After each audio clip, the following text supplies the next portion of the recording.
Welcome to Nimsy.com's review of Tesla Wars, a game for the Apple line of iOS devices. This game plays on Apple iPad, iPod, and iPhone. The game itself is simple in design, but yet offers enough interaction and some challenging points that it keeps you involved. Is it one of the games that you can play for hours on end? Probably not.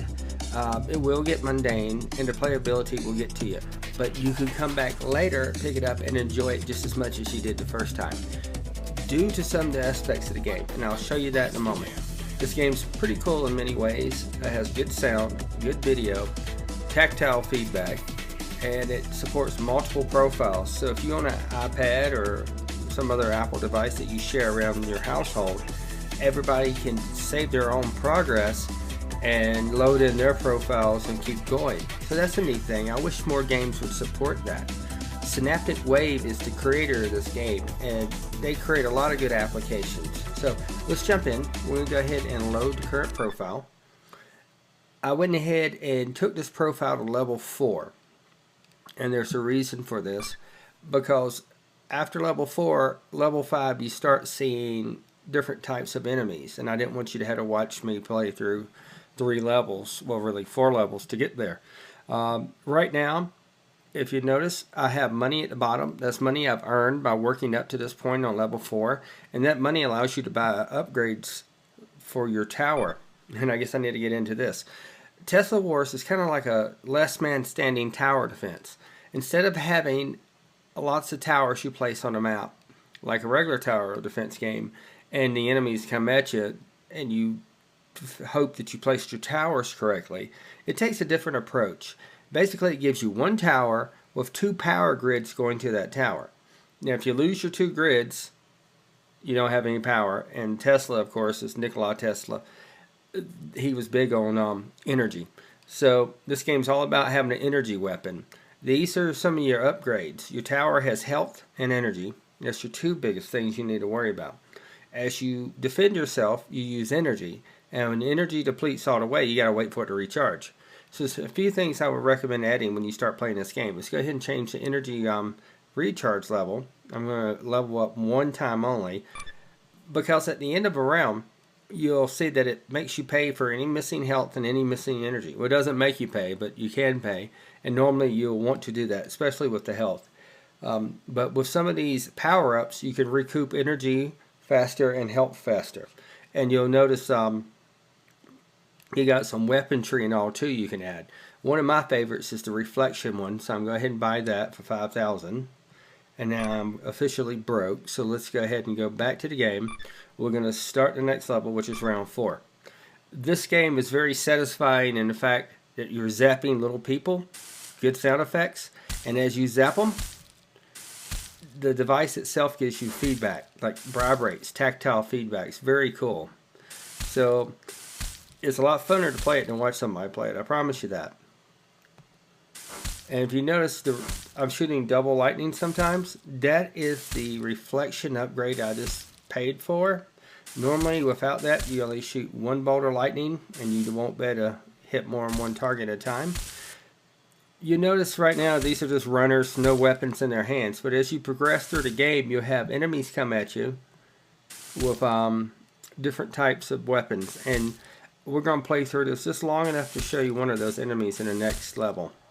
Okay. You get bonuses for making sure nobody runs away. Nothing gets damaged. So the more, flawless victory, no mercy means you didn't let them get away after you hit them. So it's a very fun game in that respect. That it's challenging and it's satisfying in a way, I guess in a morbid way if you like frying people. So let's go ahead and go to the next level.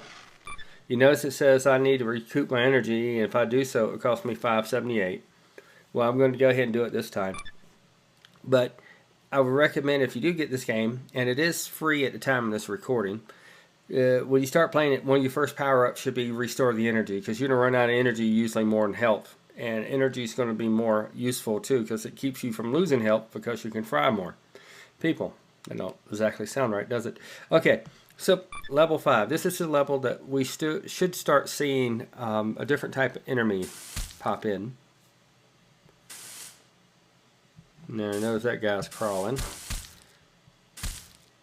And they get sneaky too. If you hit them, sometimes they crawl right back off the side of the screen.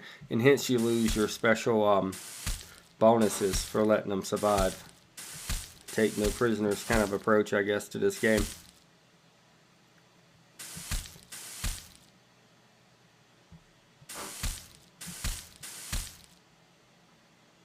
And again, it's not a game probably that most people would sit down and play for hours on end. I could see it probably being a 20-minute sitting just to kill some time. And then later on you get the urge to play it again and pick it right up and pick up where you left off. Alright, so I was wrong. That wasn't a level with the alternate enemies. Let's replenish our energy actually. And let's go to upgrade, see if there's anything that we want to buy. You gotta be careful because once you equip some of these other weaponry, you would start needing to use more energy. So that's a consideration like any game. I'm actually going to recoup my energy, bump up my total energy. Let's see here. I actually do health. That's a fairly cheap one to do. And hit lightning, upgrade that once. Well, not enough money. And I'm not going to pay for any, so let's jump into the next level. Oh, these guys are getting kind of fast now. Okay, there's your alternate enemy. Now, you notice when I blew him up, it took out any surrounding enemies near him, which is cool. I swear they've done a real good job on the explosions and the tactile feedback in this game. That's something that's going to keep you playing it for the most part. It's just the sound and the feel of zapping things.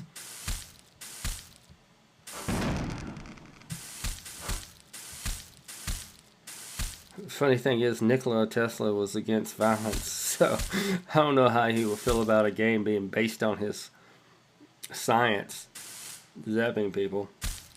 Alright, well, that's enough of this for now. Let's go ahead and just go to the main menu. So, that is Tesla Wars from Synaptic Wave. Cool little game, again available for iPad, iPod, and iPhone. If I was going to rate this game, I would actually give it probably 3.5 to 4 stars, somewhere in there. It needs a little bit more to do than just zap oncoming things. It should give you options to maybe build other towers or have to protect certain things, and maybe later in levels you do. I don't know, hadn't played it that far, but I hadn't seen anywhere on the web that mentioned that. That'd be cool if they had that you had to complete, maybe escort or whatever a device, but they don't. So I highly recommend getting it, especially if you want a good time suck on your hands. And the price can't be beat currently. It is free at the time of this review. And check it out at Tesla Wars. You can go to our website, nimsy.com. We have the link directly to the download, so you install it directly to your Apple device from our site. And check out our site for more reviews, tips, and updates.